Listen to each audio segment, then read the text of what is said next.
Okay.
All right.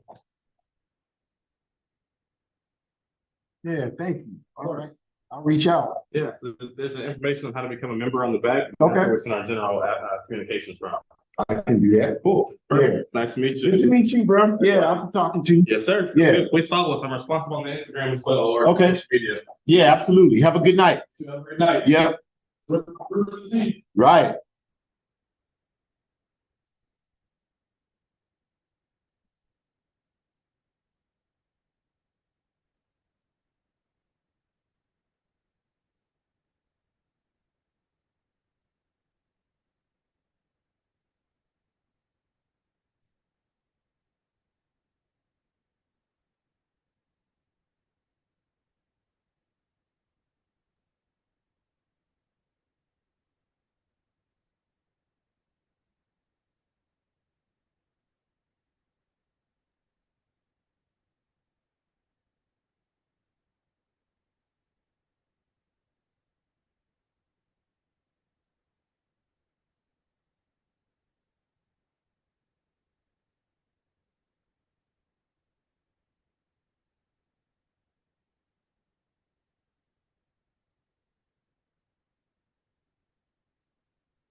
Exactly.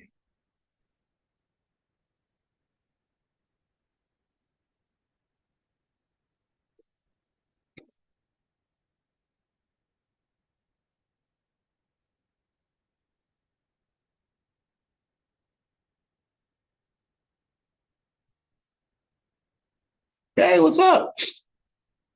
How y'all doing? Welcome.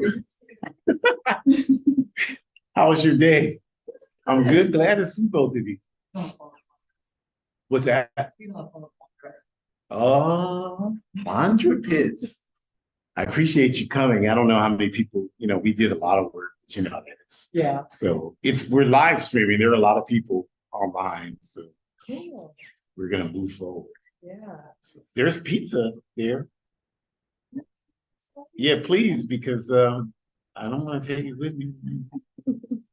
A bunch of people said they were coming, but again, you know how that is. Yeah. Yeah, it happens.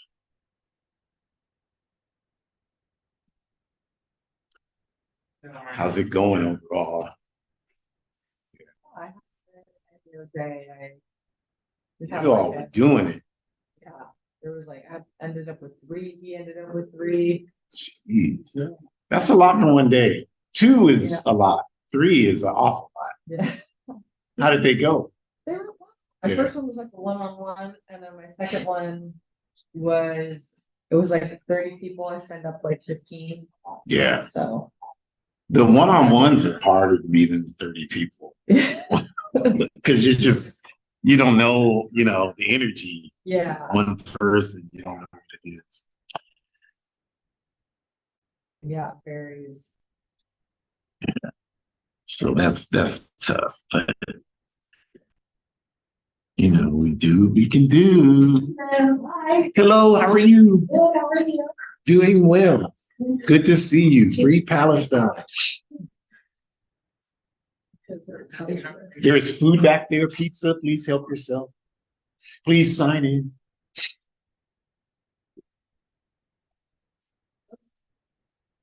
Oh yeah, I'm sure. Sure. Sure.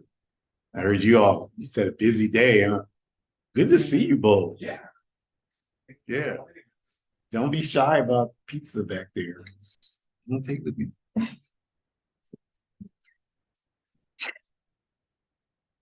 Here, quick, come through this. No, good thing. Yeah. Oh, really? My email is my last name. Okay. Yeah, that's fine. Whatever you want. How's Lynn doing? Good. Yeah. She's doing good, considering, Yeah. life is interesting. And is her mom back home? She's with us. She's with us Monday through Thursday. Okay. No, she wasn't feeling too well. He's out of the hospital. It's interesting every day. Yeah. We're maintaining. The first time I send something that I haven't looked at.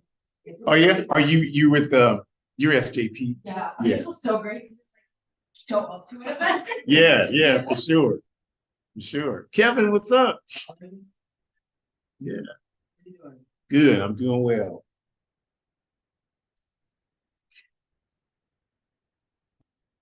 People are commenting and there's no event yet. We haven't started. They are. They're on top of it. Nothing wrong with that, I suppose.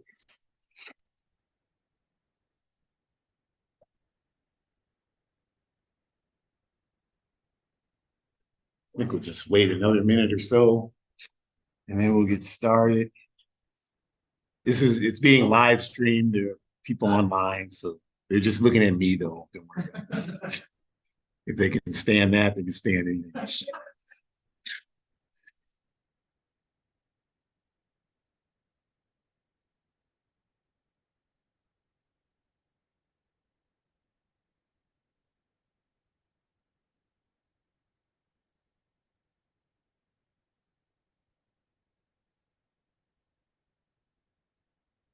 I know they got these chairs tightly. I don't get it. Jeez.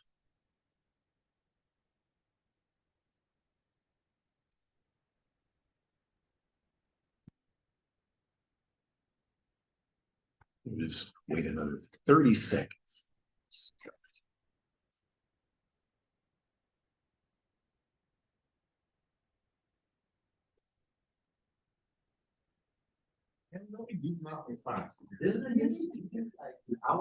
You did, you did. All right, that's always nice.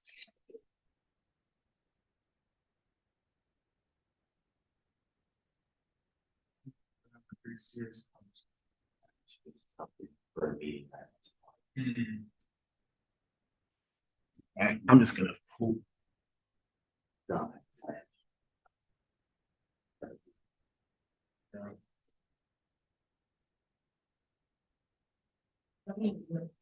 Yeah. What's your name? Yeah. Kevin, I think we mentioned. Pretty sure we like it later. Yeah. You're from Kaysville? Yeah. Yeah, he's everywhere. He's everywhere. Just most places. Right, you all. Let's get it started. We want to thank you all for coming. Our philosophy is quality over quantity. So we don't worry about, how many people are there, because we know if we had an event like this and 400 people showed up, we probably wouldn't need to have the event, right? Because there'd be a much higher level of consciousness in the world. So, us as people who engage revolutionary politics, we see it as our job to, if there are not people there, it's our job to build that up. So that's what we do. We had myself and the young comrade who has to take a test right now, actually, and hopefully we'll be here later. But, we were here at 4:30, just kind of scoping out because that's our lifestyle. So we're glad you all are here. Welcome, everybody. We are the All African People's Revolutionary Party, and we are a mass independent revolutionary pan-African party that is based in Africa, based in New York, or Chicago, or LA, or Sacramento. We're based in Africa. Our headquarters is in Guinea-Bissau, which is in West Africa, the home of Amilcar Cabral. And I had the chance to go to that country for the first time in January because we had a big meeting there. And one of the things that we resolved, the meeting we had was a party congress, right? If you're familiar with revolutionary parties, they have these meetings to assess the work that they've done and to talk about and plan the work they want to do. And so we had that meeting. We had people from about a dozen countries participating, including obviously this empire. And we were there. And one of the things that we said is that we've always maintained close relationships with the Palestinian people in the movement, going back to the 1960s. And just so you all know the context of that, back in that day, in the 1950s, the organization, the Nation of Islam, had an anti-Zionist position. They had it for a lot of interesting reasons, but they had it. And Malcolm X was like the chief spokesperson for that position. And in 1964, he left the Nation of Islam, and there was a young woman, and I say this because women get written out of history, right? So there was a young woman named Ethel Minor, and she left the Nation of Islam with Malcolm and joined his group that he created, the Organization of Afro-American Unity. And then when Malcolm was assassinated, she joined the Student Nonviolent Coordinating Committee. And she wrote in 1966 the anti-Zionist paper for the Student Nonviolent Coordinating Committee. At that time, every organization in the US was pro-Zionist.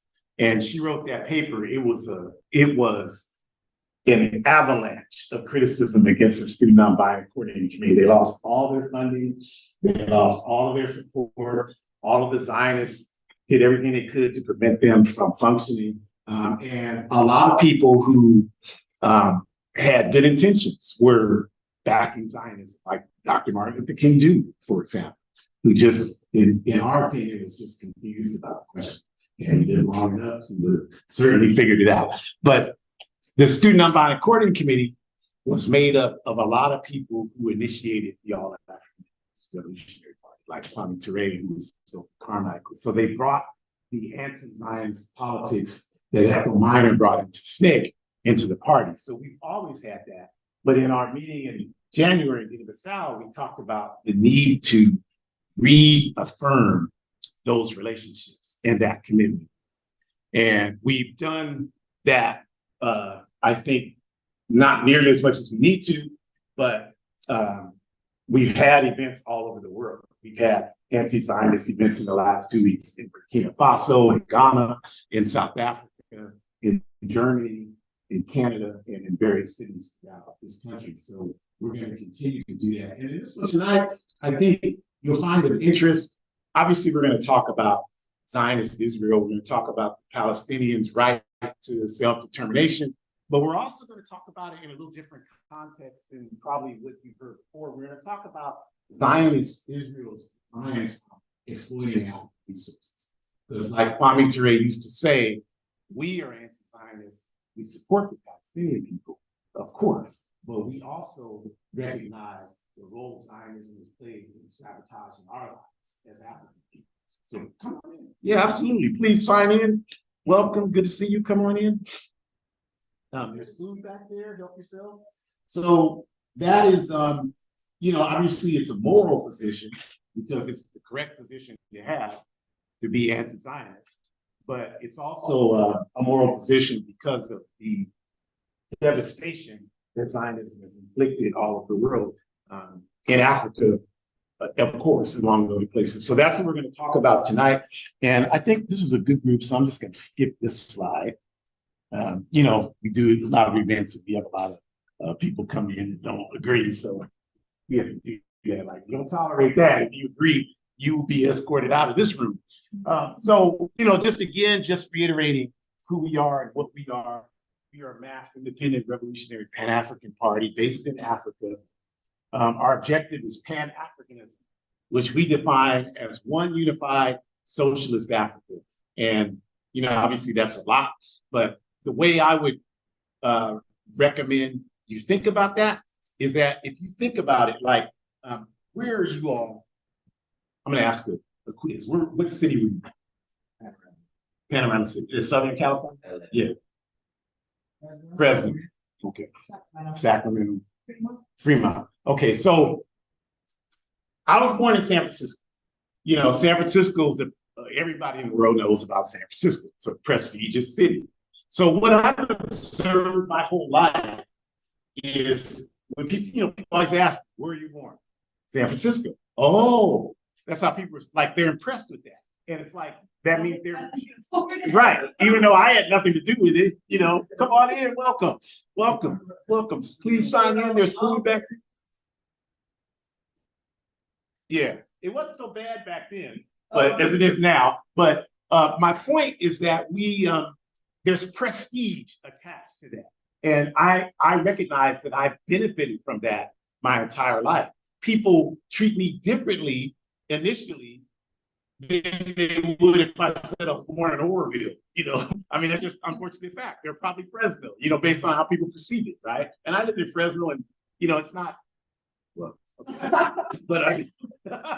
but my point is that we are convinced that the problem we have today is not because of who we are, but because of what has happened to Africa. No matter where we live, we can live in Sacramento, but we are not respected. We don't really even respect ourselves because of what has happened and what continues to happen to Africa. So our position is that uniting Africa under socialism is the way to address it, and that'll address the problems that we have all over the planet Earth. That's our position. There's 2 billion of us scattered and suffering in 120 countries worldwide, and colonialism and slavery financed the industrial era and the development of capitalism as a dominant economic system on Earth. And what we mean by that is the money made from the labor our ancestors forced to perform finance the development of all this wealth. Like, I have a shirt that says slave labor made America rich. And this guy stopped me on the street. He was from Britain. He said, well, Britain. I'm like, well, I didn't have that much room on the shirt. I was like, well, yeah, you're right. I'm not, absolutely. Surely get. So that's where we're coming from. And to us, that is the reason why we're in the position we're in today. That is also, we believe, the reason why the Palestinian people are facing what they're facing, where the indigenous people of the Western Hemisphere are facing, and I cannot neglect to mention our good comrades from the Illinois Spirit Runners Indigenous Organization. They greeted us tonight on live stream. I always have to acknowledge this is their land, and we respect and appreciate their struggle. So that's how we see it. And we see but we don't see that. It's not a racial struggle so much for us in the APRP. It's a question of land. Like Malcolm X said, land revolutions are based on land. So that's how we see it. So we're engaged in that struggle. And we believe that all of these struggles you mentioned are based on this question of land. The Palestinian struggle is based on this question of land. It's nationalism, and it's a beautiful thing, and that's why they will win their struggle, because their struggle is a just one. It's a right one, and they're already winning, so this is how we see it and how this is what we want as well. And Pan-Africanism, we believe, is our contribution to African dignity, self-determination, and the worldwide communist movement. And I know that's a lot right there. You say that, the worldwide communist movement, but we don't have a problem with words. We define them and we recognize what they mean. And all it means to us is a system where money is more important than people, and we organize, societies organized in a way so that people are more important than money. Come on in, sign in there, please. So that's what it is. You can get more information about us. This is not about us talking about who we are, just to give you an introduction, because you never know. So just wanted to get that out the way, and then just start with the topic. And again, on the left there, we have the map, the pre-1948 map. Come on in, sign in. There's pizza, help yourself, informal. And clearly, if you look at a map before 1948, there's no Israel on it in that region. It says Palestine. Why does it say Palestine? Right, that's what it was, right? That's what it was. So this map on the right is a post-1948 map, and talk about that a little bit. But in essence, this is with all due respect to all struggling people on the earth, particularly the Palestinian people. But from our standpoint, we see this very simple. If someone came in your house and took your house and terrorized your family, then whatever you do to get them off your back, you're justified. That's how we see it. So for us, we don't want to hear you talk about I don't care what they did. They had let's talk about why they had to do it.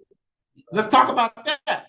Nobody wants to talk about that. So we're not interested in that. Oh, they probably should have kidnapped more. I mean, that's what you forced them to do.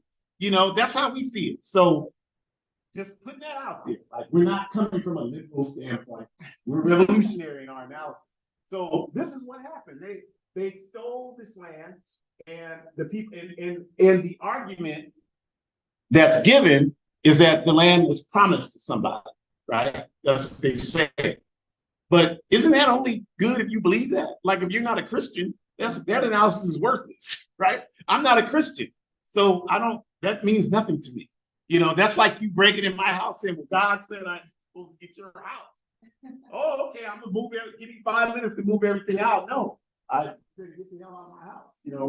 Your God is gonna get you killed, right? So this means nothing to us. That's what we're saying. Like, we don't live by that kind of fuzzy logic. So understanding Judaism and Zionism, like, we want to make it clear, Judaism is a historic and honored form of faith. Now, we believe, a lot of revolutionaries don't agree with us, but we believe that you can have faith and be revolutionary. We don't think it's a contradiction to be a Christian or a Muslim or a Jewish or practice Santeria and be revolutionary. We say that it just depends on what you do with your religion. Now, if you're like my dear sweet mom, God bless her soul, and you call me every Sunday morning and you're like, son, did you go to church? And I'm like, no. So then I get cussed out. But I told her before she died, I could have created 29 babies since last Sunday you called me. Could have robbed and killed 30 people, but as long as I tell you I've gone to church, I'm all right with you, right? So that's not, I don't respect that way of practicing religion. But if you're like Miss Fannie Lou Hamer, if y'all know Miss Fannie Lou Hamer, she was a member of the Student Nonviolent Coordinating Committee. She fought for voter rights in this country. They beat the hell out of her, torched her house, made her move off her land in Mississippi, and some journalists from France came to her little shack in Mississippi in Macomb County to interview her. And they asked her, she was a woman with third grade education. They asked her, well, do you believe in God? And she said, oh, yes, sir. I believe in God with all my heart. And the reporter said, well, how do you express your belief in God? Because he saw this terrorism directed at her. She said, well, we got a shotgun in every room and we pray to God for straight aim if these crackers come in here. Now, that's the religion we believe in. We support that religion 100%. That's the God I want, in my life. So we say this because Judaism is an honored and respected religion, and we recognize it, right? So this is not a question of being anti-Judaic. And Judaism has strong ties to Africa, right? You read the Old Testament of the Bible, and I'm not, if you're a Christian and the Bible is your book, I respect you. I'm not saying it like the Bible, but I'm just saying that's your book. And the first country mentioned in the Bible is where? What's the first country mentioned in the Bible? Ethiopia. In the Old Testament, it's Cush, the old name, which means in Amharic, asking Ethiopia, land of the burnt faces.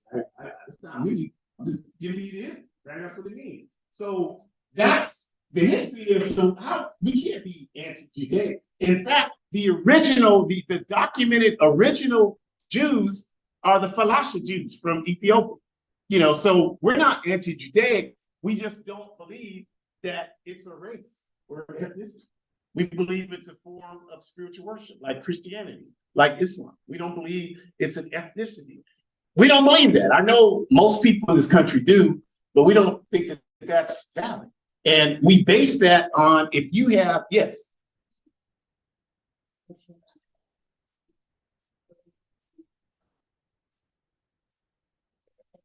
They couldn't connect themselves to the country. Right. Absolutely. Right. And they decided to, you know what? That's right. what you do. Right. And that's right. And we're going to actually talk. That's a great point. We're going to talk about that because that's absolutely right. And we think that, people in history, there's full of examples of people who evolve under certain political, social situations, and they begin to develop cultural elements as a result of that.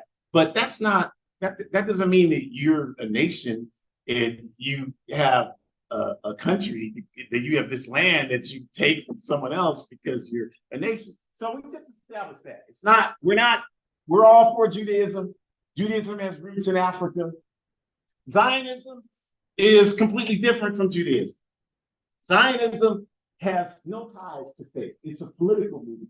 They got its start at a conference in Basel, Switzerland in 1897 by an old devil named Theodore Herzl, right? And they had this conference and they established that they wanted to create a country, and their interest was political and economic power, right? And Palestine wasn't even the first country that they wanted. They originally said Uganda and Kenya and Venezuela. They talked about that. You can look at the doctrines from the conference. They talked about that then, but they decided against those places for various reasons. Like Uganda is a landlocked country, so they didn't want that. And they wanted a country that could have influence over major shipping routes. And without question, Palestine, where it's located, they would have that. So that's what they did, and they began to initiate this process. And the Zionist movement created a push for the creation of the state of Israel. And that meant they encouraged people to move to Palestine and to what they call settle it.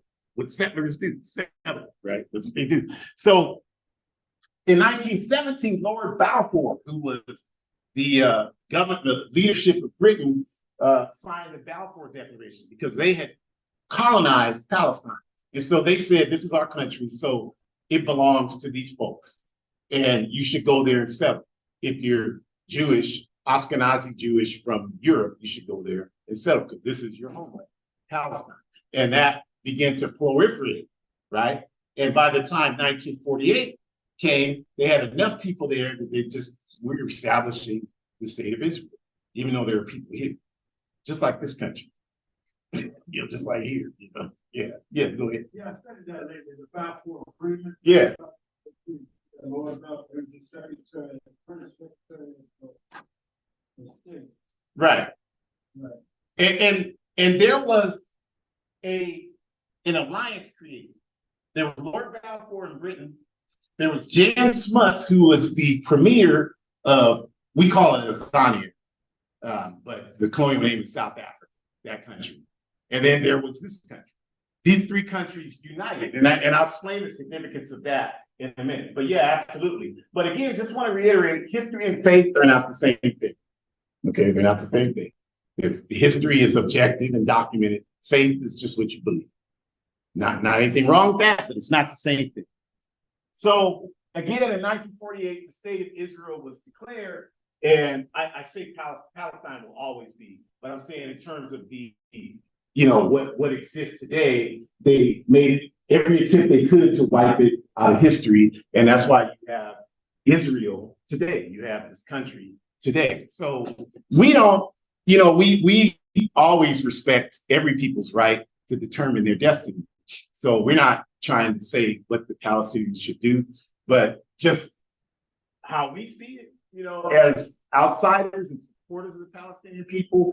I don't even understand two states. Like this is the Palestinian people's land. And like was said, if the Ashkenazi people in Israel, if they want land, their grievances with Europe. It's with Germany and Poland and Russia and Romania and all those countries. So one of the things that's really insidious about this is after Herzl, there was the creation of what was called the World Zionist Congress. Y'all ever heard of that? It was an international organization that was dedicated to advancing the concept of Zionism. Zion means to return home. And so they created this movement. They built on what Herzl did with this man, Shane Wiseman, and they built this movement. And it was very insidious. And they convinced African people to support this. This man, Shane Wiseman, and the World Zionist Congress did a speaking tour that was financially booked in the 1920s throughout this country by the National Association for the Advancement of Colored People, the NAACP. Shameful history, shameful. And they did that. But they did it thinking that they were doing something good for humanity. That was their thinking. And even the Honorable Marcus Garvey was confused because he was a supporter of the creation of the state of Israel. Yes. They financed the World Zionist Congress, raising money on a speaking tour in this country. They raised thousands of dollars. 100 years ago, that was a lot of money to support this because they were confused about this question. What we know now about the World Zionist Congress is their work, and this gets to the point of their work that they were engaged in because they wanted this political entity. So their work was they worked with the government in Romania. They worked with the government in Russia. They worked with the Third Reich in Nazi Germany. And their work was telling these governments, the more you oppress these people, because there's no question these Ashkenazi Jews were oppressed in Europe. We're not arguing that there's no question they were treated terribly and oppressed. And so what the World Zionist Congress did is said, hey, you don't want these people there. We want them here. So terrorize the hell out of them and drive them to the state. And I'm not saying that's the only reason why it happened, but that certainly was a contributing factor.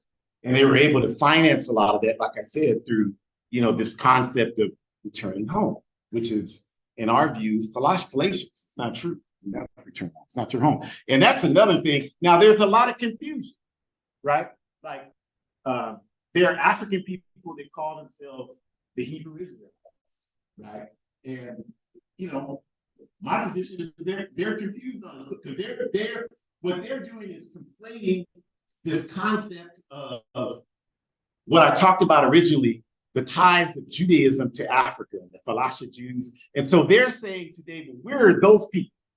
So this is we're the original Jews. Okay, I'm not arguing that. I'm not a religious person. I don't really care. But the problem that they bring is that they're saying this is our country. We should be here. That's where it goes way off the rails, right? No, that's not you're buying into this lie here. And you might have seen the other day there was some sort of, so they said, I don't think nothing to say, but there's supposedly some conflict in Chicago with some of these Israelite people and people who are protesting in support of Palestine. That's confusion. That's our work that we have to do to help us understand. Like, y'all confused. That's not your land. You got a homeland called Africa, but you don't want to connect with that because you've been told that there's nothing there starving people and all that nonsense. So we will correct that. We'll do that work. That's our job. But that's part of the confusion that we face right now. And so that's why we believe that it has to be a situation where this is clearly stated that this land belongs to Palestinian people, period. Like, you got a grievance, you got to deal with Europe. There's no question that those folks, because they will tell you, because I've had them tell me, they will tell you, I'm not European. I'm like, oh, like, what, and then let me see the DNA test, because everybody's doing these DNA. I love the DNA test. I've never had one. I would never do it because I'm an African. I don't care. They didn't need to tell me where I'm from, but I don't care. I'm from the whole continent. But people are into it, and I tell African people, they're like, I'm not African. I've been here for thousands of years. I'm like, let me see the DNA test. Because I've seen them from indigenous people, Latino people, and it says indigenous to the Western Hemisphere. And I have yet to see one from an African that says that. They all say Congo, Ghana, Nigeria, or something like that. So I know what's going on, and it's the same with this question, right? Like with these Hebrew Israelites, right? One the other day, I'm like, you get a DNA test? Yeah, I got. Let me see it. Oh, I'm not going to show it. I'm like, you're not going to show it to me because you know what it says, right? So that's the problem that we have to do. So, we're talking about U.S. unconditional support as an ally of Zionist Israel. Why is that? Why do you all think that? Why is the U.S. so, non-questionably an ally of Zionist Israel? Yes. Something to do with Christian nationalism. Okay, say more. When Christian nationalism moved, Mm-hmm. they tried to make a messianic, like going back to the Christian story, this is the land that God gave them, and we're returning them. This is the fulfillment of promise. Right. Yeah. I hear you. Oh, actually, we're talking about the Christian people around the world. Yeah. Israel, because this is so messed up. The Christian, they basically, once all the Jewish people are in that land, the Messiah will come stop them. Yeah. So Right. the Christians being on their side is actually not a good thing. Right. And I think that's a part of it, but I don't think that this country's leadership is that deep. Did you want to go ahead? Yeah. I mean, I think that's really most of it. It's not that deep. They ain't that deep here. They're just trying to have power and control. And the state of Israel poses as an ally in that region that they can trust. And I think that's really what drives a lot of it, so that they can ensure that they have, that and then political and strategic interests, right? Again, that's a major shipping route. And they, this country's racist to the core. So I don't care how friendly they get with some of the Arab countries, they still don't trust them. So now they have this country there that they know will do their bidding because they have such a welfare relationship with. Go ahead. It's good that you put that out in terms of who they ultimately invest in that region with the military outpost for the U.S. Right. There's specific laws in the United States that dictate that the United States has to finance the Israeli military to a point that it mirrors the United States military. So they're the only nation that runs the F-35 airplane program. Yeah. And Saudi Arabia does not, and that's and so they get all the high tech, but the other ones maybe lower tier. Right, lower tier. What they get from the US. Yeah, that's right. Thank you. So that's fundamentally it, right? They have interest in doing that, and that's why they do it. So as a result, the state of Israel is the highest recipient of U.S. aid, period, like upwards of 4 billion, more than that, annually to play police for U.S. interests in the Middle East. And so, they don't care what happens with the Palestinian people. I'm talking about this government. They don't care what happens. They don't care what happens with any of you all in this room. Earlier I was talking to this man. I'm telling you, he was right over here at the gas station on Howe, and he was houseless, and he was asking me for money. So I gave him. I said, "I'll only give you this if I can talk to you for a minute." Yeah, I'm on a Trump shirt. I know, I do enough work with House. I know they wear what they can get. Right, I get that. But I said, so can I give you? Because I got some T-shirts. Can I give you another T-shirt to wear? I have one you can fit. He's like, yeah. I'm like, okay, put that on. He's like, well, what difference does it make? I said, because do you think? He's like, well, Trump, because I'm trying to see where his head is at. So he's like, well, Trump, the reason why I have this is I need the shirt, but also, he's somebody. I'm like, well, how many billionaires do you know? How many billionaires do you know? I don't know any. I'm like, and so you're telling me none of them have come to get you off this street. So do you think that any of them are ever going to come and get you off? Because I'm going to tell you right now, it's not going to happen, right? You're asking working people for money. No billionaires come to Shell on Howe and whatever that street is back there. They don't do that. Like, they don't come over here. So, I can't disagree with that. I'm like, so, that's to justify all of this, y'all know Palestinians are demonized and criminalized, right? And nobody should see that clearer in this country than African people in this country, because we've been 500 years demonized and criminalized. So I am really impatient with our people when we fall for that okie doke. Oh, what they said on the, we have to struggle in my house. Right? Because my wife, she gets up in the morning, turns the news on, and I'm like, I'm gonna burn the circuits and all these TVs if you wait till I leave. I don't want to hear this Zionist propaganda. It's like we have conversations about it. She's like, okay, now she's like, Zionists are on here. I'm like, good, you got that right. I'm not trying to hear that. Like, and I'm half asleep. That's gonna, make me have a bad day. So the Holocaust is referenced as the justification for this homeland in occupied Palestine. And I talked about the World Zionist Congress and Nazism. The Holocaust is used like it happened before that, and we briefly talked about that, but really they've used the Holocaust as the stepping stone. A lot of people they'll tell you, pro-Zionist people would, we need this. And again, yeah, I don't understand the concept of a country based on people's religion, because I don't think it's an ethnicity, but I'll give you that. But you got to go talk to Europe about that. The Palestinians had nothing to do with the Holocaust. Absolutely nothing to do with it. So they don't, they when you say that, the tears start coming. So I'm not impressed with your tears. In fact, there's a video, some of you might have seen it, by this guy, Finkelstein. He's an anti-Zionist Jew. Have you seen that one? It's really good. If you see it, it's a TikTok video. So he's speaking at a university within the last 2 weeks. And this girl gets up to talk, and she starts crying. My parents have to go to Israel. And he's like, I'm not impressed with that. I'm not. And then people start booing. Boo. And he's like, no, both of my parents were fried in ovens in Auschwitz. That's what he told. So I get it better than you. But that's not justification for what's happening to Palestinian people, and I'm not gonna let you use that. And that's absolutely correct. It's no irrefutable, that position. So you got a grievance, but your grievance is with somebody else. It's not with the people that you're brutalizing and oppressing. So I think,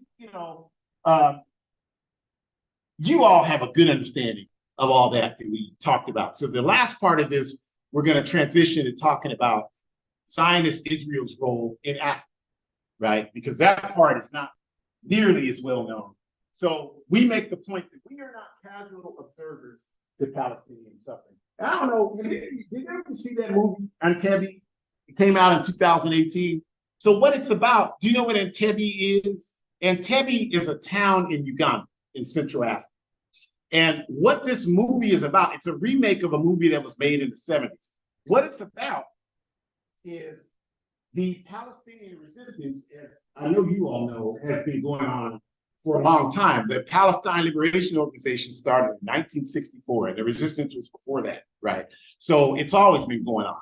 And what happened is that a lot of the Palestinian groups, you know, the Palestinian people, like African people, all other people, there are various trends in their community, right? There isn't just one form of thought. So they had various trends develop. They had Al-Qaeda with Yasser Arafat, and they had other more militant, the Popular Front for the Liberation of Palestine, etc. Like today, you have the Palestinian Authority, you have Hamas. Like that's legitimate. People have a right to decide what type of ideology action they want to follow, and it's not for anybody else to tell them how to do that. So a lot of the more militant Palestinian formations began to use various places in Africa as staging for their operation against the Zionist state. I'm proud of that. I think that's a wonderful thing that happened. But this movie is about how the Zionist state allied itself with America, and they began to stage terrorist acts against those Palestinian groups. And they killed 30-something Palestinian activists in 1972 in this town at the airport. So that's what this stupid movie is about. But the point is that Palestinian commandos used them, as they should. That Africa, we're humbled and honored to allow them to do that when they wanted to do it.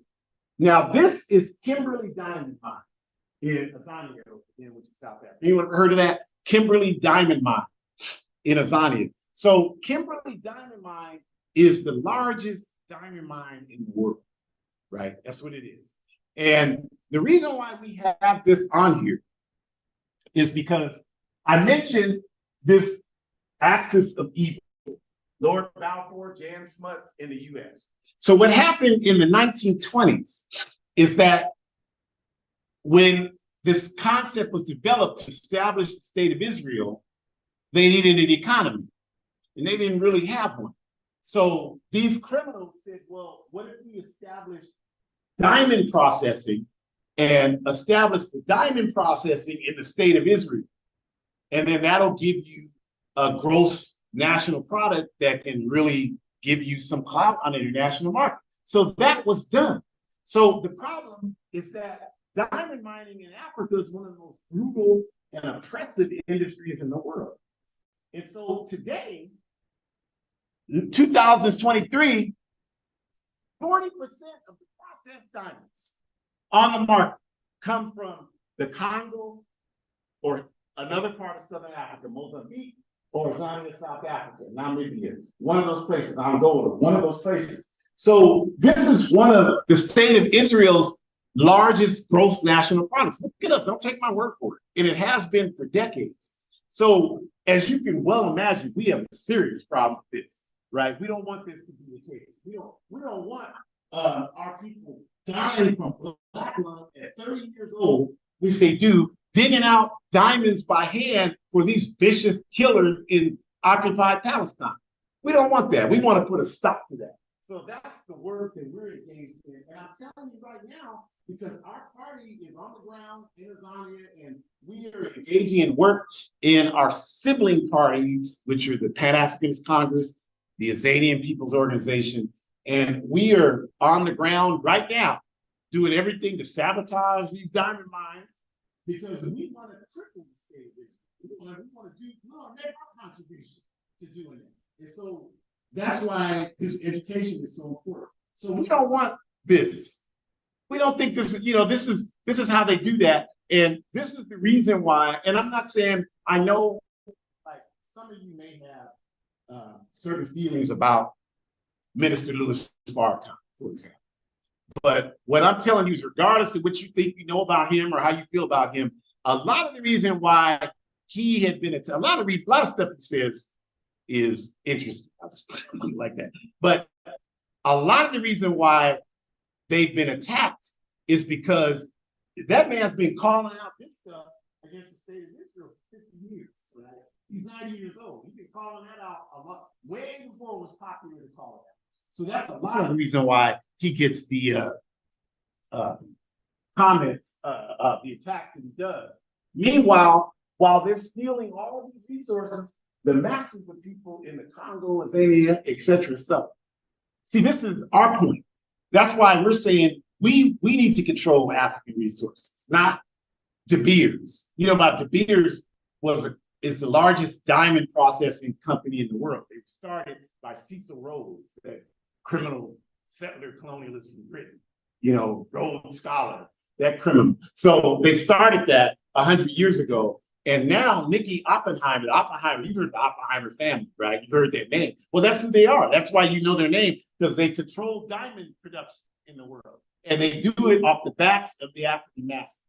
So what we want to do is snatch that control from them, kick them to the shores of the Atlantic Ocean and tell them to kayak back to Europe.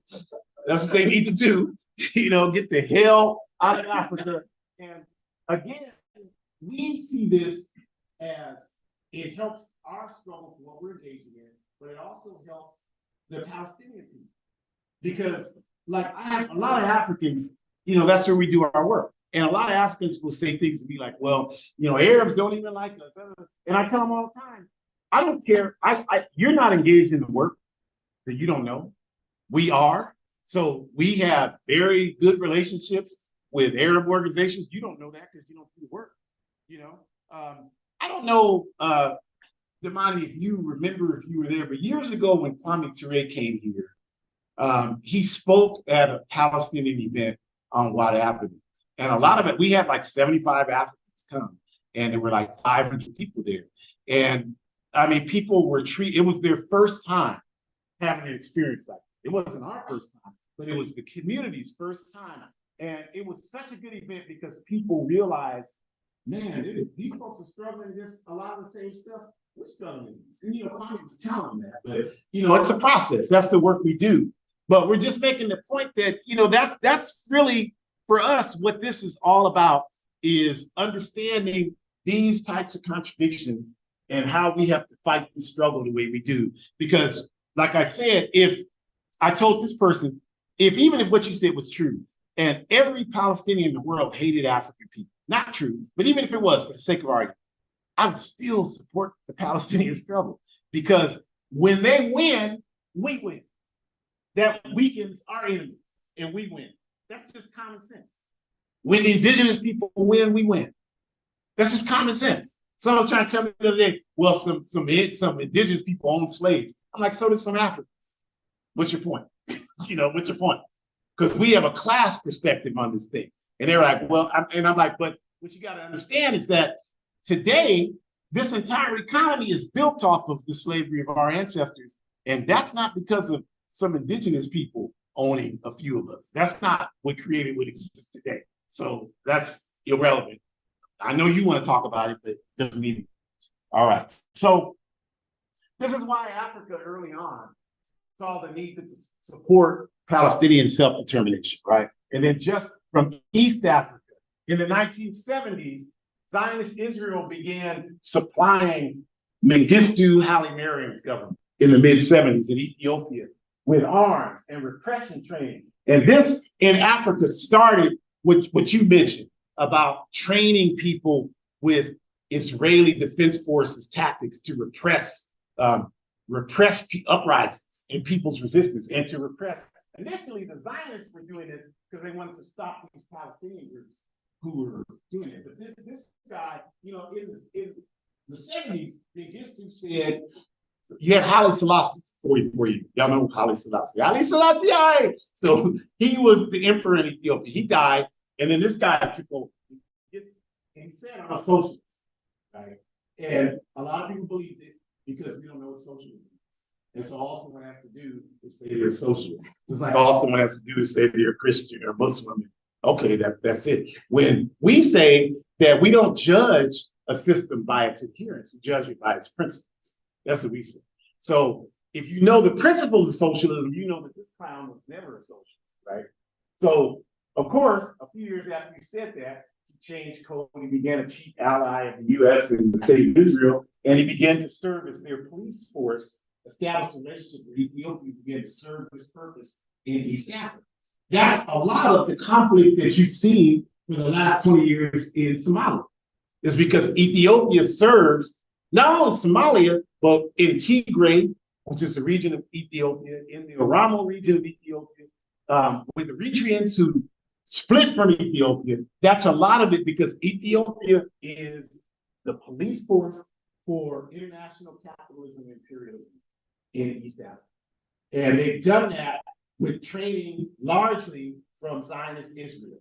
And for Zionist Israel, they did it, like I said, originally because they wanted to combat against their perceived notion that Palestinians were using these areas as staging. But then it's evolved with the creation of the African Command, AFRICOM, the US military bases. It's evolved. And so they've used Zionist Israel as their front person all over Africa, training people, giving them gears, riot gear, teaching them Krav Maga. You know what Krav Maga is, right? The Israeli Defense Forces form of hand-to-hand combat. Teaching them that stuff so that they can resist, they can repel resistance. So I don't know if you all know, but Africa's on fire right now. The Sahel region is on fire right now. And they want to be able to resist that or repress that. And a lot of their tactics to do that are being implemented from training from the state of Israel. Does that make sense? And I'll just give you a quick example. So I do a lot of anti-fascism. And what I mean by that is, well, the part that I can tell you is that when they come out, when fascists come out, like if, say, Students for Justice in Palestine wanted to have a march, right? Then what we would do in APRP is we would come out and volunteer to help make sure nobody tries to be disruptive of the march. And I'm putting it out there. You all have that. Please, we're here for you. So that's what we do. And in doing that, you know, we train to be prepared because these people are violent, you know, and they don't speak, like you cannot speak, you can't, oh, please don't hurt us. They don't speak their language. You know, the only language they speak is a nod upside their head. They get that. You know, I've seen them get that many times. They understand that. So that's what we do. And so I've had all types of training over the years. Now, one guy that was in the movement in Oregon, rural Oregon, that trained us, we had land. We go out there and train all kinds of self-defense training. He was a guy, I'm just telling you all this to show you who we're dealing with. He was a guy who was joined the US military, and he was a sniper, killed a number of people. And they said, you're so good, we're going to loan you to the Israeli Defense Forces. And they did that. He went over there and he admittedly engaged in the repression of the Palestinian people, European people. And he did that and he tried to kill himself because he knew, you know, he wasn't living his life the way he should. And he wasn't. And so he got out, he had all kind of legal problems as a result of it. And he came back, but he had these skills. And so I went down with him to the VA. He's trying to get, because he's disabled, because he's had all these problems. And I was there. They told this man, well, most of your time was in the Israeli Defense Forces, so you don't have no benefits. I mean, that's who these people are. So this guy's a trained killer, and they left him out on the streets like that. So thankfully, he decided, well, I'm going to use what they trained me against it. So what he does is he trains people. He'll train like how to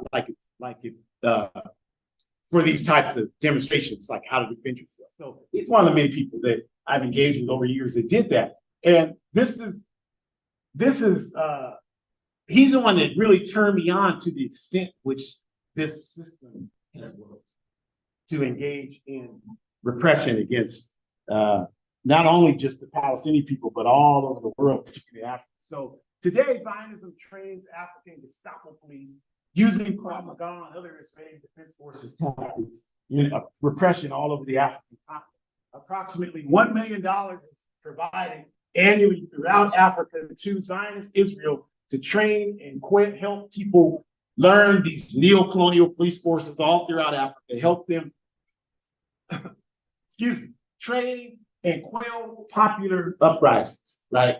So I've had some experience with this. When we were in Guinea-Bissau in January, we you got to understand our work. Like we are building with revolutionary Pan-African forces there that are on the ground, like the African Party for Independence of Guinea-Bissau, founded by Cabral. So we were there, hosted by the PAIGC, who is the African Party I just mentioned. And they had a march, thousands of people to commemorate the assassination of Amilcar Cabral. Police came out there looking like this in trucks and stood there, and we just marched by them. And then they, harassed a few people, and we kept going. But you know what they do? They took pictures,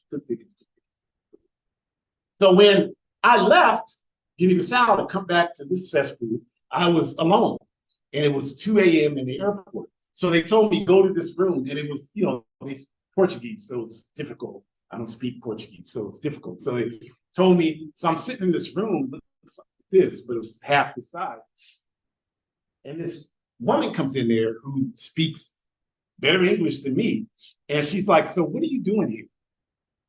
Woman of African descent, what are you doing here? And I said, well, what are you doing? I'm trying, what are you doing? Who are you? What are you doing here? She wouldn't tell me who she was. She's like, well, we just know there are a lot of people here that have passports from different countries.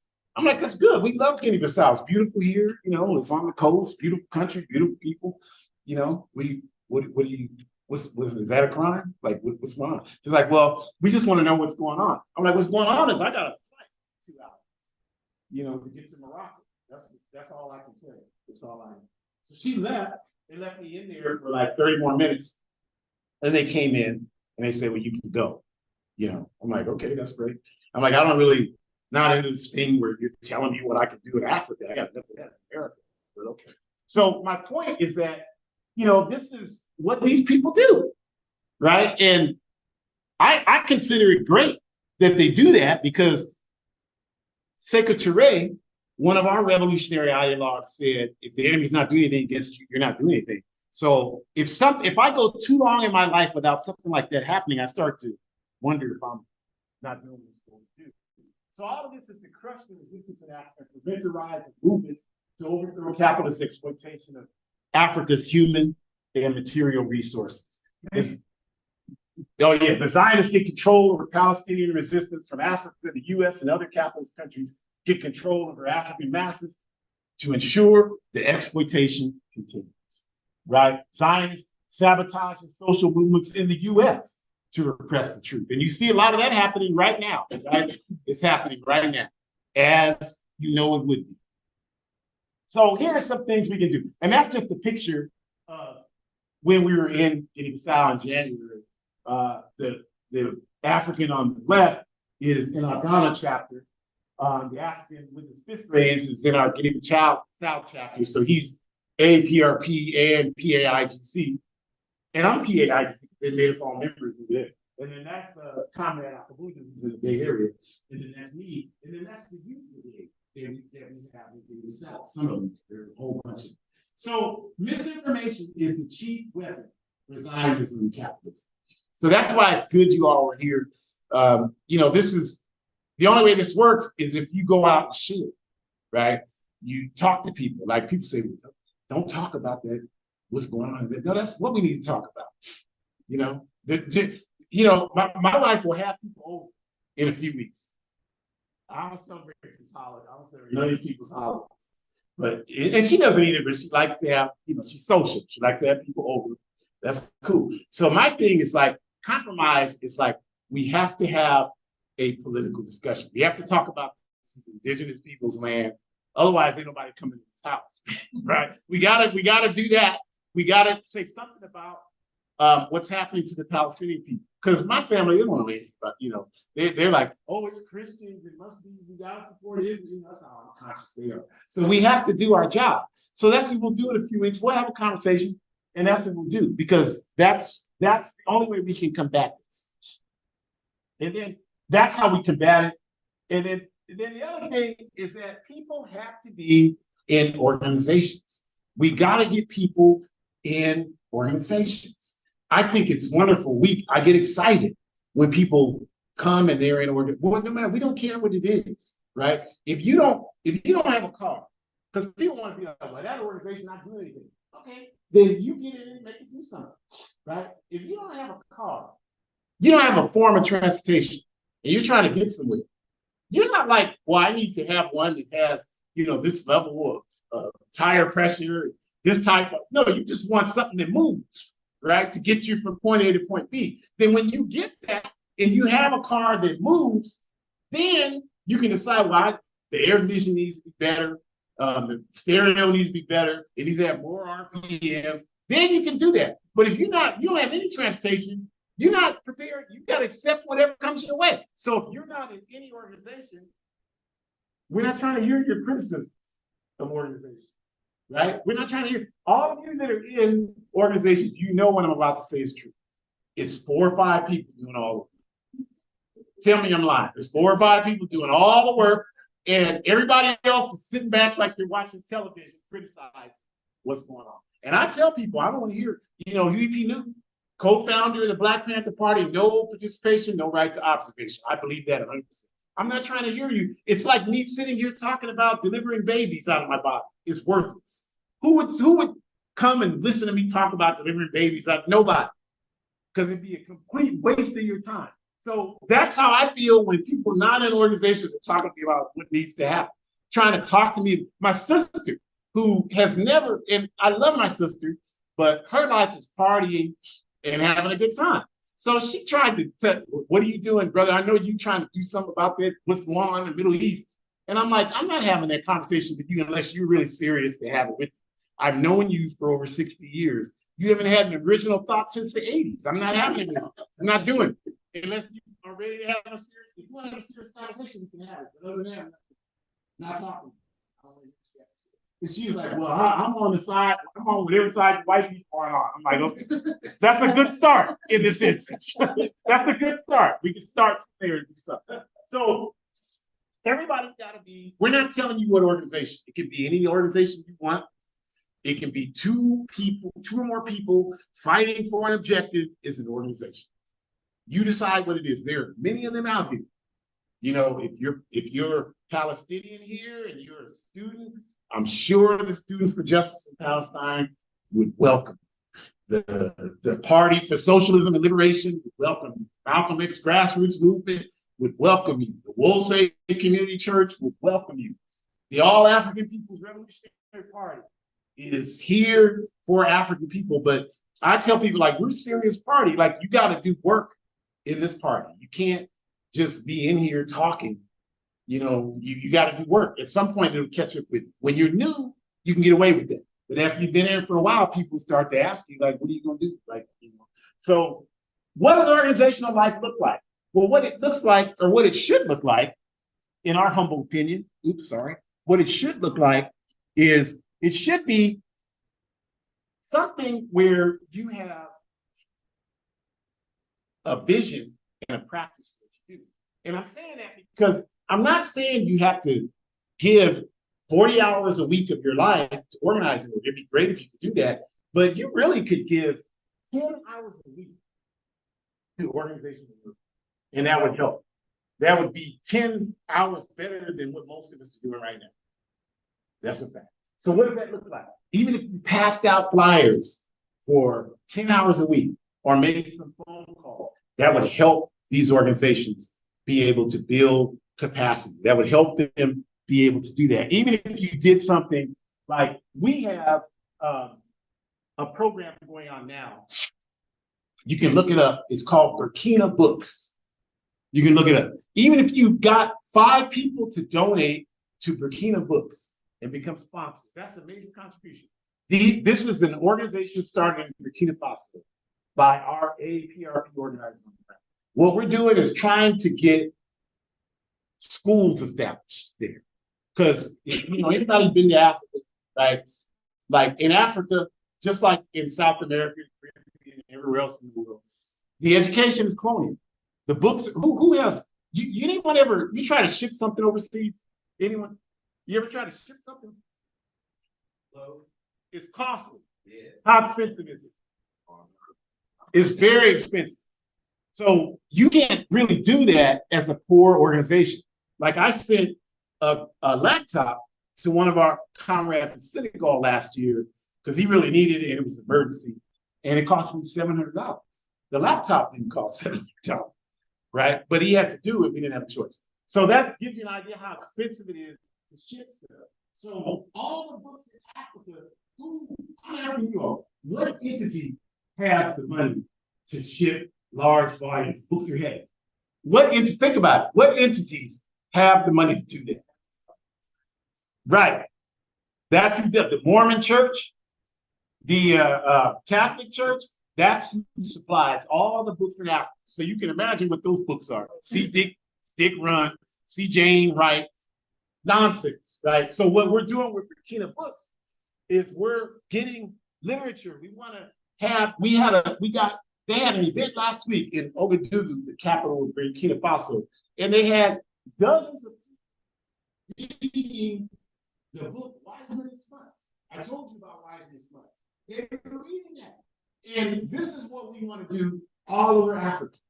Because we know once people wake up, these people's days are numbered, right? So this is the work that we're doing. So go Burkina Books and find someone to be a sponsor. You can do that. Like you can be a sponsor for $5 a month. And that's it, right? And people like somebody tell me, well, I don't want the government to know. They already know who you are. I can tell you right now, if you sit here talking to me, they know who you are. I'm not saying that from an egotistical standpoint. I'm just an everyday person. But I learned that lesson because years ago, when we're driving Kwame Ture, three of us, and then Kwame Ture. And if you don't know much about him, he was the chairperson of the Student Nonviolent Coordinating Committee in the 60s. He coined the phrase against the Vietnam War. Hell no, we don't go. Y'all heard that phrase before. He was the one that came up with that. And he was public enemy #1 in this country. In fact, when Ronald Reagan ran for governor in 1967 in California, look it up. His campaign slogan was, "A vote for me is a vote against Stokely Carmichael," Kwame's own name. So that's who he was in this country. And then he moved to Africa and started doing this work. And before that, he was the prime minister of the Black Panther Party. And then he moved to Africa and started doing this work. So we were in the car driving. I think we were driving to Sonoma. He's been speaking to Sonoma State. And we were in there. And there was a debate in the car. We were all in our 20s. And we were like, yeah, I don't have no FBI. I don't know anything about me. Blah, blah, blah. And then he didn't say anything for like an hour. And then he said, all of you all have FBI files. You in the car with me, you got an FBI file. And so back in those days, you had to call them. It wasn't really internet. Wasn't really operating like that. So you have to call the Department of Justice and you can order your files. So we did it while we were with him. And if you ordered, they tell you once you confirm who you were, if you had a file. And if you wanted to order it, you had to pay money.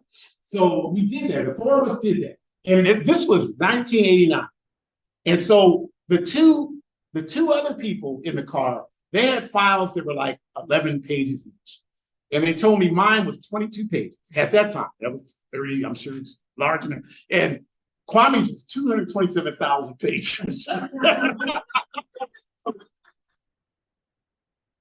the rest of that ride, we were just quiet. And he was just like, oh yeah, this is serious work. So, I told this person the other day, like, it's too late for that. If that's your concern, you worry about them knowing they're already. May as well do the work. So again, we just say that we close by saying that we are going to do everything we can. We want to support SJP whatever way. Please call us, whatever you need, we can do that. We have a lot of resources. You're welcome to them. And we don't want anything in return except to know that the struggle for justice is being spread to more people. That's all we want. That's all we're interested in. Revolutionaries. I have a job. I got that job so that I can finance my political work. So I don't need money. I just need people to do the work. So we want that question. We are on a mission to make that question known. We've had rallies this week that we participated in North Carolina, in Baltimore, in Dallas, in Chicago, in LA. And they were doing this event here, which is live stream. You can see a bunch of people commenting. I can't even comment to them because I can't do two things at once because I'm clumsy. But we're trying to do that, and we will continue to the best of our ability. And then just so you know, if you're interested in more of this kind of stuff. I was wondering now. Yeah. I feel like you're chipping away at a mountain. I feel like I know an uphill journey. Once you result. Right. You feel like that? I don't feel like that. I feel I'm optimistic. And someone asked me the other day, they asked me, we had a meeting last week, because one of the things we did getting this out is we reorganized our structure. And so now we have 5 regions in Africa, with Europe as a region, and the US as a region. So we had a meeting in the US, we had like 100 people on there. It's on Zoom. And one of the one of the younger, I was in there with a bunch of young people in their 20s, and they asked me, like, how do you feel about being in the party so long? And I'm like, this is the best time. This is the best time. And the reason why it's the best time is because people are more conscious now than they. I know it might not seem like it, but if you, as old as I am, you see it. Because in 1984, I was a student here on the campus. And they had Geraldine Farrar spoke right out on the library. She was running as a vice presidential candidate on the Democratic team against Mondale, who was running against Ronald Reagan, right? And so she's out there. So she said, you got to understand, this is in the middle of the Cold War, right? She said out there, we got to stop the ANC, which was the African National Congress, and the people terrorist organizations. And I said, they're not to their liberation. And the Secret Service grabbed me. It took me out. Nobody protested. Nobody did anything. They're like, get that terrorist out of here. So we have come from that to where we are now. That same year, I joined this organization in the building right over there. We had a film series. And back then, there were no computers, no internet. So you know how we used to make flyers? We would cut words out of the newspaper and paste them to a paper. It looked like a ransom note. But that's the best we could do. And so I made a ransom note, and it was the US government killed Fred Hampton. We had a VHS film, and we showed it. And I gave this guy a flyer right over here. And he said, he looked at the flyer and he said, you can't prove this. Now, if you said the US government killed somebody today, nobody would respond there. No, I saw it. You ever see that movie, Aliens versus Predators? So they're trying to get away from the aliens. And the woman, they said the government lied to us because they told them go to the center of town. And the woman who was in the military said the government's contained, they're going to bomb the center of town. You need to go the opposite direction. And the woman said, well, that's what the government told us. And she said, the government wouldn't lie to us. And no, everybody in the band looked at her like, you crazy. So that's a part of the movie. Like, it's so common knowledge now today. So I've seen that progress. You see what I'm saying? I've seen it from the examples I gave to where we are now. So I'm overwhelmingly optimistic. I'm honored to be able to be in a position to do this work. I don't have any negativity about it. I don't care if I do an event and no one comes, I just got to try harder next time. I don't have any problems with any of it. I'm honored to see those of you that are younger coming. You know, this is a beautiful thing. I was telling the comrade on campus here, he had to go take his test before he left just now. I was telling him that when I joined the party, we had African Liberation Day the first time in Oak Park, Fletcher Park, 1984. And I went to join. I was going to join. I walked in that park. There were 15 people in the park. That's it. And I was 21 years old. I didn't care. And so the brother that was speaking on the stage, who ended up being a huge mentor of mine, Mateo Shabaka, you remember Shabaka? He passed away a couple of years ago. And he was speaking on the stage. And he said, Comrade Fidel Castro, Comrade Muammar Gaddafi. And this was 1984. Nobody talked like that publicly. Nobody. So you either heard that and you like, these people were crazy, or you were like me, I'm doing this. Where do I sign up? Where do I sign up? So I've seen the problem. Now everybody's talking about what happened. Everybody's talking about Palestine. You know, people like there are 100,000 people everywhere marching in support of the Palestinians. And they try to act like, well, we're ones that crazy. You know, ain't nobody going out to march with them Zionists except people that are getting paid or people who are dedicated to that movement because they're just immoral people. They're not doing that. Like, there's people coming out. So I love this. There were no 100,000 people marching in support of Palestine when I was that age in my 20s. Like, you were considered crazy if you said that. Like, you know, so I see the product. This is beautiful. I'm excited to be here now, as long as I can be here for it. So I'm optimistic. So I'll just say this and shut up. There is a couple of things I just want to make sure you know. If you didn't, we have a website. You can go there, check us out. You can see we have constant papers written, articles written in support of justice as it relates to Palestine and everywhere else in the world. And we have a program every week called Our Ancestors' Voices on Sundays, 4 to 5 p.m. Pacific time. And that's a program we have many programs. I'm just telling you about this one. This one is sponsored by, it's hosted by myself and my daughter, who is also a member of the APRP. And we hosted, and this week we're going to do every Sunday. For 4 years now, we haven't missed a single Sunday. And we've had some interesting, I've done a broadcast sitting, because I do this anti-fascist work. So I was in Oregon, rural Oregon, and got caught up in this small Ku Klux Klan town. And I had to do the broadcast at the side of the road with these neo-Nazis. Well, I kept Yale broadcast, and I fit the audience. I'm like, so if I go to it, send somebody else to do something's happening. Yeah, I don't know what's gonna happen. We have some interesting, but we've never missed the episode. So we do that. This week we're going to talk about the lie called Veterans Day. Okay, we talk about this. We tackle all the time. We're not afraid to speak truth. So we're going to talk about that. We talked about the Sahel last Sunday. We talked about Palestine often. We continue to do that.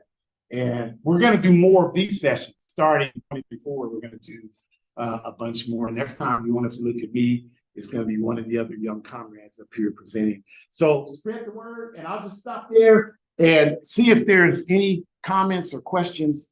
There are some on here. I'll just read. There's a comment that the mic and audio could be better. Yeah, that's the setup in here is kind of difficult. We apologize. Our equipment is not the best, but we will do better work to improve that next time. And I think that's it for that one. See if there's any more here. Anyone in the room, if you have something, please let us know. I don't see anything here. Okay. So actually, my daughter is on YouTube answering comments. Power, Shakura, she's already answered those, so I don't have to do that. So that's good. So any other comments, questions? Anything, any other thing you want to bring up? Yeah, I want to bring up the fact that you said how there were 4 babies. And I think that I never really knew this before, obviously. I'm 21, I can't remember the time, right? And the professor was telling me how things are so much different now, that we have so much support now. I was like, what do you mean we have so much support now? What do you mean? It wasn't like this even in the early 2000s. And it made me also realize too, there's another board member who was telling me that like why she had never gone to Fortnite before, or like is because like he was such a dad, or like his time when he came to the US, he was going to college here, that he ended up dropping out of school because he let it get to him. And I was also looking at my dad, and my mom's not Palestinian, but she's the one that really like politicized me along with my grandma, who is Palestinian. And I was looking at my dad, like wondering like why wasn't he the one that like radicalized me? Me? And I came to realize that now, like, it all came to light, like, the time, like, as you said, like, you could not say anything about Palestine and even realize, like, that must be so frustrating for Palestinians and people who are pro-Palestine at that time. And that's why they got so used to just not talking about it and just living. You're absolutely right. And I'll tell you, so at that time, there was a professor here. His name was Dr. Salah. And he was a professor in I believe economics. And he was actually the person who facilitated, there was an organization called the Palestinian Arab Fund, and they would raise money for the PLO at that time. But everything he did had to be undercover because, you know, it was dangerous. So what they would do is, and I don't think it's the case now, but there was a bowling alley out here in East Sacramento, and they owned it. And they would do events in the basement underneath. They had a nice, you walk in the bowling alley, you're like, well, it's just bowling alley. But they had this nice room underneath, and they would do fundraising events down there, and they would invite us to the events. And they had, you know, but these were business people. They were doctors, they were professors, and on the surface, but underneath they were doing this work. And they would, you know, they trusted us, like we weren't going to say anything, but we would do everything. So that was the environment then. You know, most people didn't know, you know, what was going on. If you knew, you knew. It's like the old saying, those that know won't tell you, those that tell you don't know. And that's how it used to be. You know, so that's progress to me. You see why I say that, because now it's still bad, you know, and a lot of those folks, they were immigrants, so they had to do that. You know, we experienced it. We got a lot of people here that are immigrants, and there are a number of party people that for activity. We empathize with that, and that was what they had to deal with. But you know, we're trying to just figure out ways to really have this type of understanding and consciousness raising on a large, and then, you know, what I want to do here in Sacramento is build off of that and do some action, you know, have some work taking place. Like, it could be a number of things. We will see. We get enough people. It could be a school, probably that, but it could also be some other stuff. I definitely want to build on this, you know, anti-fascist work, because I think that I want to see us build a network, right? Like, if you all got some threats, for example, that you have a community that you can rely on that can support you. That's what I want to do, because we don't really have that.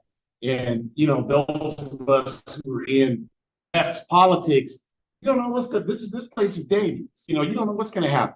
And most people are not prepared. Just basic questions, right? Like, if somebody's after you, do you and the people you work with have a place to meet to make sure everyone made it okay? You know, what is your plan for that? You know, what is your ability if someone corners you on the street? Because like these neo-Nazis, that's what they do. They follow people, get you alone, and they do that. It's happened to me multiple times, you know, but fortunately I was prepared. So they regretted that action. But I want to make sure everybody can do what I was able to do, because I think that's something that really would be helpful, especially if you're a woman or a person of color, LGBTQ, marginalized, any of that. You know, so I think that's just me. That's what I want to do in the party to contribute to, you know, what we're doing worldwide. But you can decide what you may not like that at all. You can what you want to do. And we just need to make sure as many people as possible do something. So any other comments? If not, there's still peace back there. Please take it. Yeah. I was studying during the Balfour Agreement with Arthur Balfour, made that agreement in 1917 during World War I. Right. Lord Rothschild. Right. Of the banking dynasty. Right. He was a prominent member of the Jewish of the Zionist. Right. And so the Rothschild, he was doing it. It seemed like the Balfour Agreement was for the Rothschild family to support the war effort in World War I. Right. And so, yeah, but you know, they were Zionist family. Rothschilds have always been Zionist, so they were a part of that whole Zionist movement. They always have, and they still are. Yeah. Oh yeah, absolutely. Yeah, they still are. I mean, all of the ruling class families are Zionists. The Rothschilds, the Kellogg's, the DuPonts, the Rothschild, the J.P. Morgan, all of them are Zionists. Yeah, pro-Zionists. So, wow. You know, that's the forces, we call it the anti-people's class, right? And then there's the people's class. And we don't think, you know, there are people on the people, people get mad at the APR people. We say there are people on the anti-people's class who don't like us. And there are people on the people's class who don't look like us. And there are people that look like us that are on the anti-people's class. That's our position. Like to us, Barack Obama is anti-people's class. Kamala Harris is anti-people's class. We don't have, people don't speak for us. They're all Zionists. All of them are Zionists. And one last thing I'll share is that one of the tricks that was used, because you probably may not know this, there was an organization formed in the 60s called Black Americans in Support of Israel Committee, basically. And pretty much every civil rights leader has been a part of it, from Dr. Martin Luther King. I give him a pass because I think he was just confused. But I think had he lived, State would have pushed him on that, like they did on the Vietnam. They would have pushed him on Zionists because they were pushing. They always pushed Dr. But he was in it. Jesse Jackson is in it today. Al Sharpton is in it today. All of those people. There's Obama, Michelle Obama. None of them people represent me. They're just capitalism and blackness.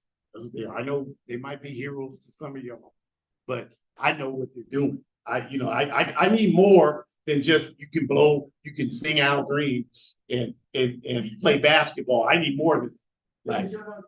What's that? No, I don't think. Again, we got it right. These folks, you don't get like years ago when remember Colin Powell was the military commander, bombing everybody. And someone said, well, maybe he doesn't know. How the hell you don't kill all those people and not know? Like you have made a commitment to what you're doing. You demonstrated these people are cadre for the capitalist class. That's what they are. Barack Obama, have y'all read his autobiography? Read his autobiography. It's clear who he is based on what he said. Kwame Ture came to speak at the University of Chicago. And he talks about his I left there disillusioned. Like, yeah, because he wasn't saying anything that represented what you wanted to do with your life. I'm disillusioned. The way you were disillusioned by Kwame, I'm disillusioned by you. That's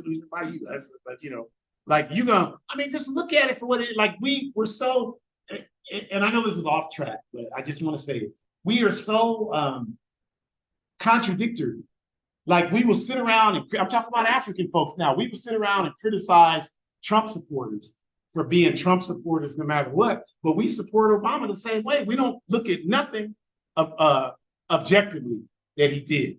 All people talk about is he looks good with his family. I can show you all kind of African families that look good, starting with my own family. I could show you that. If that's all you need is a good-looking family, I can do that for you. But I need more than that. Like that ain't nothing compared to killing millions of people on Earth. Like playing a role in establishing the neo-Nazi regime in Ukraine in 2015. That was Obama that did that. That's who did that. Assassinating Muammar Gaddafi and destroying the man-made lakes that provided potable water to everybody in the Sahara Desert. Obama did that. That's what he did. And you kept talking to me about it. He can sing Al Green and he look good with his wife. I don't give a damn about that. I was up at Lake Shasta and they didn't know I was there. I walked around the corner and these European men were talking. One man said, yeah, they should drop a bomb on the White House and kill all of them, the pickaninnies and everybody. And I walked around the corner. They, I'm like, no, gentlemen, go ahead and see. I don't necessarily disagree with you. I said the only thing is that they should drop a bomb on them. Then we'll drop one on you. So it'll be all right. All the negativity will be gone. We're good. And I jumped in the swing. So I think, it's just like, hey, we just got it. This is the world we live in. But we appreciate you all. Don't want to hold you late, but just want to encourage you, sign up so we can let you know about other events we have. We will have them. Anything, Roberto is here, anything you want to say? I hope your test went well. Excellent. Yeah. Right. Yes. Amy Schumer. Yeah. Amy Schumer. Like, my dad. Right. He wouldn't be supporting this, so sad. Yeah, I mean, and they're using that, right? Because Martin Luther King, even though, when Martin Luther King was alive, this country hated Martin Luther King. Even though they act now like, oh, he's wonderful, they killed him. They couldn't stand Martin Luther King. So that's bold as hell. Yeah. Yeah. That's right. Right. Right. That's right. Right. And next month, we're going to be inundated with this annual propaganda. I have a dream, or 2 months, January. But you should, if you want to look at a Dr. King speech, read Why I Opposed the War in Vietnam. The speech he gave a year to the day he was assassinated. That was it. Like, I know I was mentored by people in that movement, in the Student Nonviolent Coordinating Committee. And I know, like, they pushed Dr. King on a lot of things. Kwame and them pushed him. They were the ones that pushed him to come out against the Vietnam War, and they were pushing him on the Zionist question. He just didn't live long enough to understand that better. But I don't criticize Dr. King because I think he was a man of principle. And anybody that's a principle, if you're a person of principle, everything bothers you, right? Is that true? Everything bothers you. Even stuff that has nothing to do, you just get bothered, you're upset about it. My wife can tell I'm up all night over stuff. Like stuff that happens at work, I'm like, that shouldn't happen, Like she can tell, like that's just who you are. Like we work, some of us work at a union, and we just came through a rough campaign.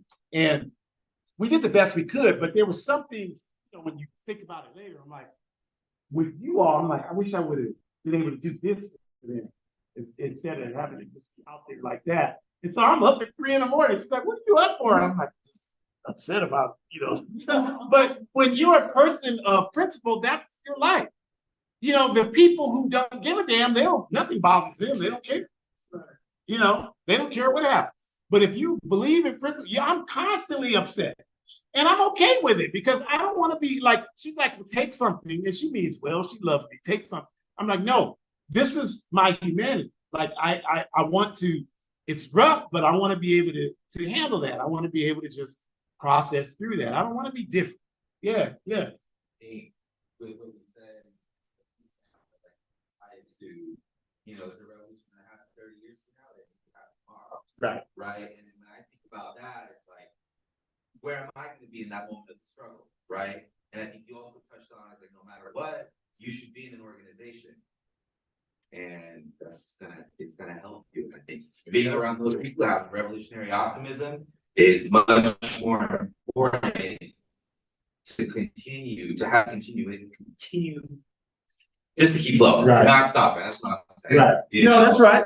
So right. And we were having here who are not on what they should. And we were having a conversation with Roberto earlier. Roberto's a brilliant young person and understands numbers and will be able to do whatever he wants. And I was telling Roberto, like, you got to make sure you put yourself in a position where you can use your skills to help you do the movement work, right? That's what you want to be able to do. Like, organization helps you. Like, it's helped me. Like, okay, we work together, some of us, so you can't repeat this. But the organization skills I've learned in the APRP, every job I have, my 75% is better than most people's 100%. It's just a fact. I'm not bragging. It's just a fact because I know how to do these things because I've been doing them for 40 years. So it helps me, right? So this is, people are like, I don't have time for organization. You don't have time not to be an organization. It'll help you in every sphere of your life. Like, I learned, I didn't understand this at first. Like, I would write up a proposal and I'll write it up in 30 minutes and then I give it. And then I realized people expect you to do that every time. So now I still write it in 30 minutes, but I wait till the next day, because you've developed those skills. So it'll help you in your life. Like, we work for a union. I make hella good money. If you want to do that, because your experience with what you do qualifies you. So we will have some. And I would love to talk to you about that because that's how we do it. And that's what I'm saying is like you can put the elders told me in 1982, they told me this. They said I had a meeting with several people in Africa. They told me when you go over there, because I went to Africa and they were like, it was an 80-something-year-old woman, and she was like, I told her, she asked me what life was like here, and I told her the truth. I told her what my life had been like. And she just shook her head when I was telling her. And then she said, you have not been treated well over there. And she said it, the way she said it, it's like if you went to visit somebody and they treated you bad. And so you came back home. And when she said it like that, I burst into tears. Because like what she was saying is that you belong here. And you went there for 500 years. They're not treating you there. And then she said, and then she was cooking, so come home. You need to come home. And I was like, sat there for like 2 hours crying. And then when she let me get myself together, she said to me, you have to understand, young man, that you all that wealth over there doesn't belong there. So what your job is to get a skill and help our people understand. That's what you have to do. And I was like, yes, ma'am. That's what I'm gonna do. Oh, not his name, but I remember hearing about a movement that was really our basically like calling for all Black movement to return to Africa. They're like, what do you think about that? You're pretty bad. Yeah, so you might be talking about Marcus Garvey because oftentimes people say like his movement was a repatriation movement, but it really wasn't. It was much more than that. But there are a lot of movements that call for that. Now we're not a repatriation. Like our whole focus is not return to Africa, although we think it's good for people to move to Africa. And a lot of people in our party do that. They move from here and move. I know I could a number of people all over the time who've done that. And soon I'll be one of them. So we're all in favor of that. But also, we have this class analysis. So I say all the time to people here, they were like, I want you to help me get to Africa. I'm like, I'm not doing that. I don't want you anywhere near the continent. Stay here. I'm not helping you that. You keep that backward stuff here where it belongs. I'm not helping you at all. So we're not a repatriation movement. Our thing is that if you want to go to Africa, you're African, you want to go there, you should go. It's your home. You should go there. You will never understand who you are if you just stay in this country and you don't go beyond it. You'll be confused. Because the whole thing here is to keep us confused. Make us think we're Americans. Because if we're Americans, then we're like, I stand with Israel. Because Americans stand with Israel. But because I know I ain't no American. I don't want nothing to do with that. Then I'm not confused. Like when they get on there and they're like, Hamas is terrorists. I'm like, okay, terrorists, call somebody a terrorist. Whatever you want to do. Like it's not difficult for me. I get it, So that's why we're not repatriation, but if people want to go, you need to go with something in your head. Don't like people approach me all because they know I've been a lot of times. Oh, well, I want to go over there and establish a business. I'm not gonna help you do that. Stay here. Set up your business in Oak Park. I ain't helping you do that. Yeah, I mean, they don't even think like that. They're just thinking money, and a lot of places in Africa were colonized by Britain. So you can get over speaking English. You can go to Tanzania, you can go to Kenya, Tanzania less so because they're moving towards Swahili, thankfully, Ghana, Nigeria, all of those places you can go and people can speak English there. But you should learn, like I tell people all the time, like I do these workshops on going to Africa, right? Like my wife and I are going next month to Ghana, and it'll be her first time. So I'm not going to put her through the rigors of the workshop, but I'm talking to her about some of the stuff. Like you got to learn some of the language that they speak. It's just respect, right? Like you go over there and just at least know how to say Aquaba, Yehoti Sen, Yafreme Jamu, something. Just learn basics and do that. And just hello, how you doing? Goodbye. And have some respect that way. Because you're right. Like people go over there and like, expect people. I remember the first time I went to Ghana, I was walking down the street talking to someone, and this young woman was there, and she turned around and she's like, "You're American." And I looked behind me, like, "No, who you talking to?" You're American, you have an American accent. Like, they don't make me American, you know. But that, you know, like, she like wanted to hang out. I'm like, no, I kind of came over here to get away from that. It's like, I don't want to hang out with you. But yeah, she's in the Peace Corps. I'm like, I don't want to do it. You know. Then another time I went in a store here and I had on an African outfit. I wear dress like that off. And this guy, it was a store owned by an Ethiopian. And his daughter had a US flag on. So he sees me and he's like, "Oh, where are you from?" And I said, "Well, I was born in San Francisco." He's like, "Oh, you're African American." I said, "No, you are." "No, I'm from Ethiopia." I'm like, "I understand that, but you're still an African American because identity is really what your interests are, what you want to achieve. Like, right? Your identity is like if you say if you say animal walking, you say that's a cat. How do you know that? Because you know what that animal's going to do, right? That's how you know it's a cat. You know it's not going to take off flying because cats don't fly. So identity is really what you're about and what you do, right?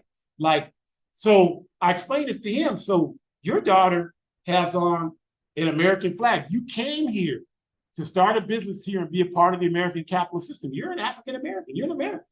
I'm not. My daughter would never. We burn U.S. flags in this family. It'd never have no U.S. flag on. That's a. She's on YouTube right now. Ask her. She grew up with flag burning ceremonies. She burned dozens of flags and burned dozens more. I said, so that's the difference between you and me. I'm an African in America. You're an African American. It's all about interest. I don't have any interest in this country. I don't have the only the European man said to me the other day, "Well, why are you here?" I'm like, because you stole everything from us for 500 years. I'm here to get it back. And then I'm gone. Because once it's gone, once you don't have it anymore, this all changes. You think you don't have the lights anymore. You don't have the internet. You don't have any of that. When we control all our stuff, we don't get it back. Then you're gonna be back to won't be anything here for you to go back to indigenous people. They can build the society they want. So I know that sounds like, oh my God, but that's really it. Like that's just truth and justice. That's all. That's all we want is truth. We're not asking for nothing other than what it should be. Yes, sir. I think it's subject for us.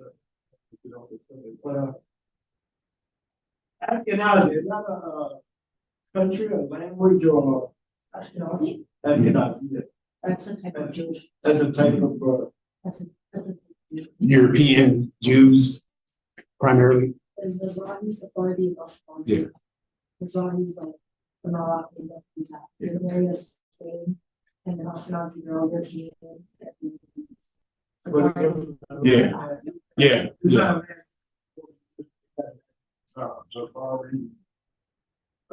They're all like sects of Judaism. Yeah. Like where they come from. Judaism. So, unfortunately, with this, what we know today, like we only really hear about Ashkenazi or European Jews, and they have become the definition of how people see Judaism. But it should be pointed out that there are about 1 million anti-Zionist Jews, Ashkenazi Jews.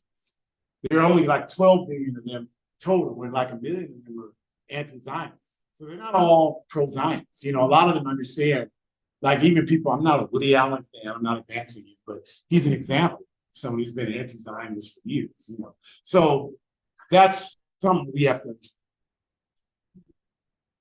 It's a deep and complicated question, but I'm just like, even those of you in the room, like you have a good understanding of it.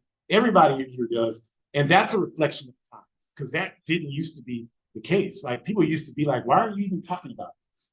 You don't need to be talking about this. That's dangerous. People say that all the time. It's dangerous to talk about this. It's dangerous to walk out your house. Yeah, Jewish force. Yeah, Jewish Voice of Peace. Yeah. Yeah, they do a lot of good work, but again, our politics is revolutionary, so we're going to advance that. Like, we're not trying to compromise with the capitalist system. That's not what we want to do. We want to completely see it destroyed and replace with something better. Yeah. Israel, the talents of our Jewish people to go over that this is your religion, this is your own, it's for your religion. So then like these Arab and African Jews will go there and get treated so poorly. And they're just, it's like the same thing. It's like the white Jew oppressing the colored Jew. And so it's not actually like equal rights, like no, they still face racism, Right. even though Yeah. they were convinced to come over. That's right. That's absolutely right. You know, and that's happening a lot, like with a lot of these African Jews who were confused and they went to occupy Palestine expecting citizenship and have been treated terribly. Right. Yeah.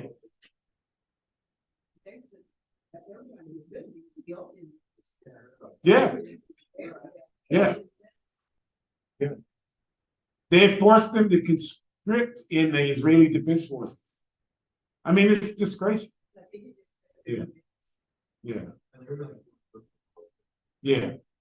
Yeah. It's really, really terrible. Let me end this on what I hope is a real positive note. I just want to say to all of you that, you know, even though times have changed, it's good that you're here and you want to see the world the way you see it. And just want to encourage you to continue in that journey. We hope that you are in an organization, and if not, that you become one. But just understand, if you're hesitant to do that because you believe some of this propaganda that there's something wrong with you, we just want to tell you, like, I don't care what it is. I don't care if you've been addicted to drugs or addicted to them or alcohol or whatever. I don't think any of that is your fault. None of that is your fault. I think this is a backward, corrupt system that we live in. It's a worldwide system, and it makes people corrupt. It makes you sick. It makes you want to. And I'm saying that like because I don't do any drugs. Never have, never will. I don't drink. Never have, never. I don't do any of that. And I suffer immeasurably because of that, because I don't have any way to numb my pain. So I see, and I know that, I know why people do what they have to do to escape this. People got to get high. I know that. So I'm not throwing shade, even though I don't do it, I'm not throwing shade at people. I'm just saying, don't believe it, that it's because there's something wrong with you. That is not true. You are not the problem. It is not. No working person has created a single problem in my life. No woman has created a single problem in my life. No LGBTQ person has created a single problem in my life. Every problem I have has been created by this backward, decadent system. I am not confused about it. So don't let that come to you. Don't let them tell you there's something wrong with you. There's nothing wrong with you, other than you ain't involved in helping get rid of this system that's causing all your problems. That's the only grievance I got with you, you know. But other than that, you cool. So let's think about it on that positive train. And I please ask you to sign up, you know, take some literature. Just want to let you know, we don't bother people. We don't have that kind of capacity yet. Maybe later when we have it, we will, but we don't have it yet. But we want to let you know about things, even if you can't come, you can let other people come. And just want to point out that picture there. That's when we were in Guinea-Bissau, and that's the march where they harassed us in that picture. And you see people with the shirts, and we will not be prevented from doing our work. So we thank you all very much. Please take that pizza because I don't want to carry it. Yeah, thank you all. Thank you all online. Sorry about the audio. We do our best. Forward, backwards, never.